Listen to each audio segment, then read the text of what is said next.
Alors voici un petit comparatif des deux boîtes à clés Masterlock que sont la version 5401 et la version 5403. On le voit esthétiquement, elles se ressemblent beaucoup, c'est simplement la taille qui les différencie.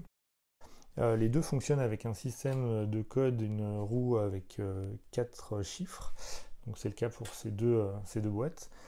Les deux boîtes sont livrées également avec leur jeu de vis afin que vous puissiez la fixer facilement à un mur notamment.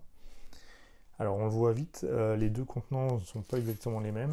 Dans le cas de la version Medium, vous pouvez y placer un jeu de clés, tout ce qui est de plus standard, ça rentrera largement. Hop.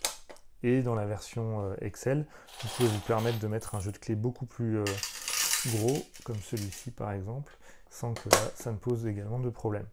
La version 5403 vous permettra sans doute aussi d'y placer des objets autres que des clés, type montre, un passeport, ce genre de choses.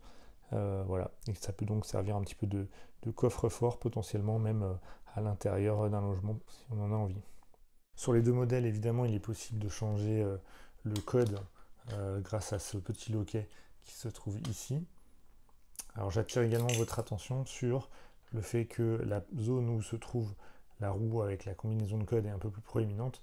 Donc si vous placez dans le haut de la boîte un objet qui dépasse un petit peu, vous pourriez éventuellement rencontrer quelques difficultés pour la fermer.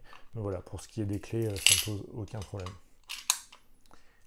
Donc vous pouvez généralement acheter ces boîtes à clés sur Amazon. Celle-ci se trouve entre 20 et 30 euros, alors que celle-ci plus entre 25 et 40. Vous trouverez un lien vers ces produits dans la description de cette vidéo.